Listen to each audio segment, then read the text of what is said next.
슬기로운 장기 요양기관 안전 감염 관리 8편 안전사고 발생 원인과 상황별 대처법. 오늘은 안전사고 발생 원인과 상황별 대처법에 대해 알아볼까요? 8차 시 묵차.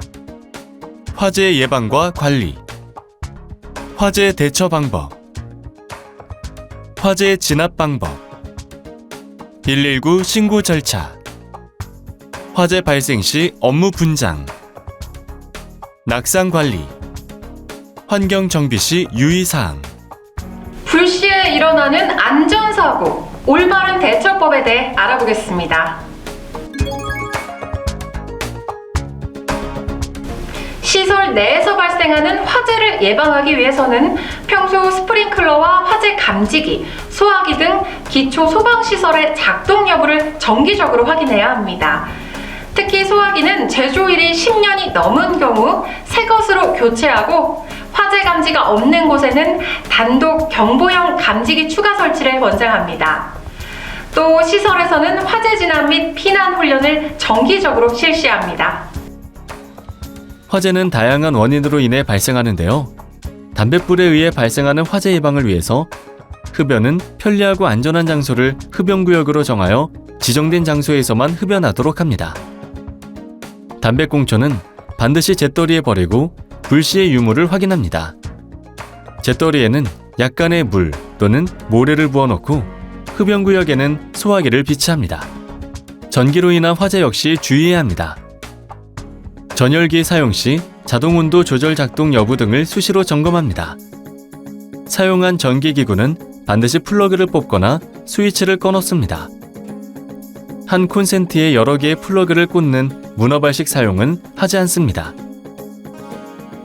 가스 역시 화재를 유발하는 위험 요소 중 하나입니다.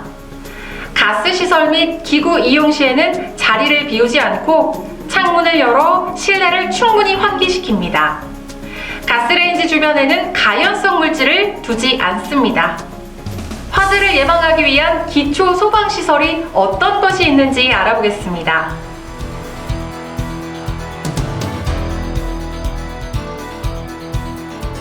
화재가 발생했을 때 대처하는 방법에 대해 알아보겠습니다. 먼저 화재 경보가 울릴 때 대처하는 방법입니다. 비상수직. 야간에 화재 경보가 울리면 먼저 불이 났는지 확인하기보다는 소리를 질러 모든 사람을 깨우고 모이게 한 다음 대처 방안에 따라 밖으로 대피하거나 화재를 진압합니다. 대피 방법의 결정.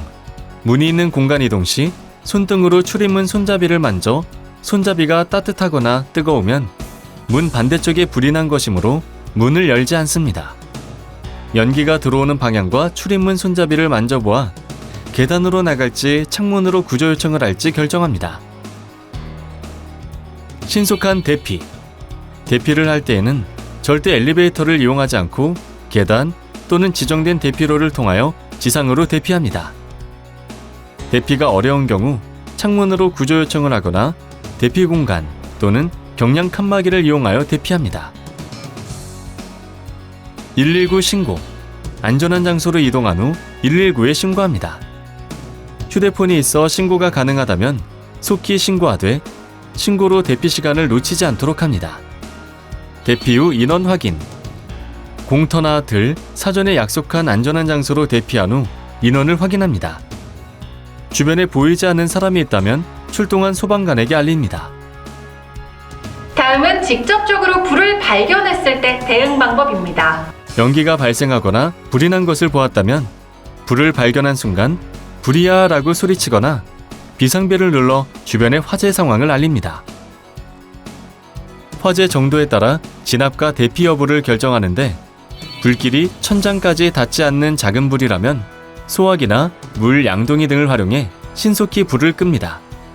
하지만 불이 이미 커진 상태라면 젖은 수건 또는 담요를 활용하여 계단을 통해 신속하게 밖으로 대피합니다.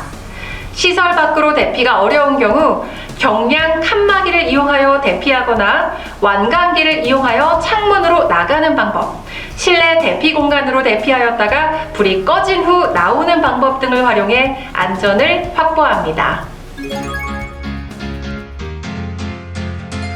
이번에는 화재 진압 방법에 대해 알아보겠습니다. 소화기 사용법. 불이 난 장소로 소화기를 가져가 몸통을 단단히 잡고 안전핀을 뽑습니다. 노즐을 잡고 불 쪽을 향해 가까이 이동합니다. 손잡이를 꽉 움켜쥡니다. 소화기 분말이 골고루 분사돼 불을 덮을 수 있도록 분사합니다.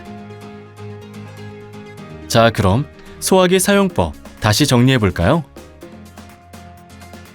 실외에서 소화기 사용 시에는 바람을 뒤로 하고 실내에서 사용 시에는 문을 등지고 뿌립니다.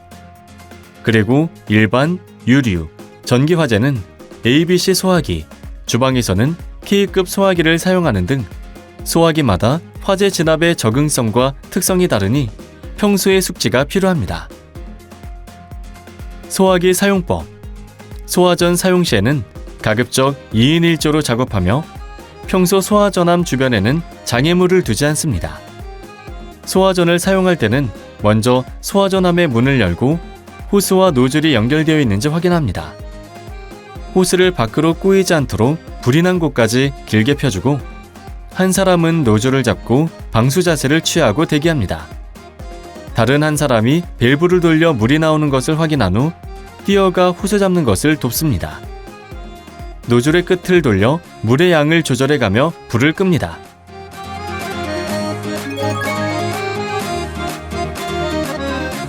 이번에는 신고 절차에 대해 알아볼까요? 화재 등으로 인한 위급 상황 발생 시 119에 전화합니다. 상황 요원 연결 시 침착하게 본인의 위치와 주소, 현재 상황, 부상 여부 등을 알리고 요원의 안내에 따라 이동합니다. 화재 중 발생한 연기에는 다음과 같이 대응합니다. 손수건이나 옷 등을 이용하여 연기가 흡입될 수 있는 코와 입을 보호합니다. 자세는 최대한 낮게 유지합니다. 다른 손으로 벽을 짚습니다. 한 방향으로 신속하게 대피합니다. 다음은 장기 요양기간 화재 발생 시 업무 분장입니다. 불시에 발생하는 화재 대비를 위해 종사자 여러분 모두 꼭 숙지하시기 바랍니다.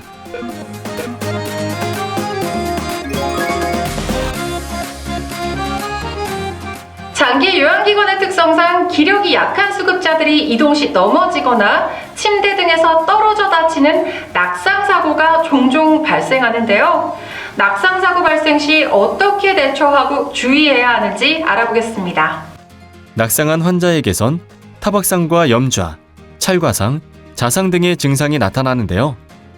타박상의 경우 상처 부위를 가슴보다 높게 하고 얼음찜질을 실시합니다. 염좌의 경우는 냉찜질을 하고 붕대나 부목으로 상처 부위를 고정합니다. 찰과상은 얼음찜질을 실시하고 통증이 가라앉을 때까지 운동을 제한합니다.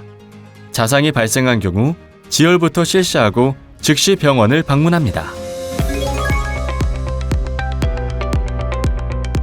시설 내에서 낙상사고를 예방하기 위해서는 다음과 같은 사항을 준수합니다. 우선 수급자들이 생활하는 환경을 정비해 낙상으로부터 안전하게 관리해야 하는데요. 주변에 흩어진 줄이나 전깃줄, 방석, 카펫 등을 치웁니다. 부득이하게 바닥에 카펫이나 이불을 깔아야 한다면 가장자리를 고정시킵니다. 전화기나 의자, 탁자 등 조그만 가구는 되도록 벽 쪽 익숙한 곳에 둡니다. 바닥재는 덜 미끄럽고 탄성이 있어 충격을 흡수할 수 있는 재질을 사용합니다. 위험과 연결되는 장애물, 턱 등은 단차를 적게 합니다. 가구는 모서리가 둥근 형태의 것을 사용하고 벽이나 가구 표면에 뾰족한 못 등 날카로운 것이 없는 것으로 사용합니다. 모서리가 곡선 처리된 가구를 사용하거나 모서리 쿠션, 모서리 안전 가드 등을 부착합니다. 누워있거나 잠든 동안에는 반드시 침대 난간을 올려 고정합니다. 바닥에 물이 떨어진 경우 즉시 닦습니다. 깨지기 쉬운 물건이나 위험한 것들은 보관함 및 캐비넷에 보관하고 잠금 장치를 합니다. 다음은 낙상 예방을 위한 수급자의 의복 및 신발 착용 주의사항입니다. 날씨가 추울 때는 가벼운 옷을 여러 겹 입어 몸을 움츠려 균형 감각이 저하되지 않도록 합니다. 슬리퍼나 바닥이 미끄러운 신발은 신지 않습니다. 신발을 벗고 생활하는 실내에서는 미끄럼 방지 양말을 신도록 합니다. 굽이 낮고 폭이 넓으며 미끄럽지 않은 고무바닥, 뒤가 막힌 신발을 신도록 합니다. 보행에 어려움이 있을 경우 보행차나 지팡이 등을 사용하도록 합니다. 기관 내 조명은 실내는 편하게 책을 읽을 수 있고 그림자가 생기지 않을 정도의 밝기를 유지합니다. 거실과 계단, 현관, 화장실 등은 항상 환하게 밝혀두거나 센서 등을 설치합니다. 낙상 사고가 낮은 화장실의 경우 벽과 변기 근처에 안전 손잡이를 설치합니다. 욕조 안이나 욕실 바닥 등에는 미끄럼 방지 방수용 테이프를 붙이거나 미끄럼 방지액을 도포합니다. 국민건강보험공단과 함께 안전하고 안심되는 장기 요양기관 만들기에 앞장서 주세요. 우리 장기 요양 어르신을 더 안전하게, 더 건강하게 국민건강보험공단이 함께합니다.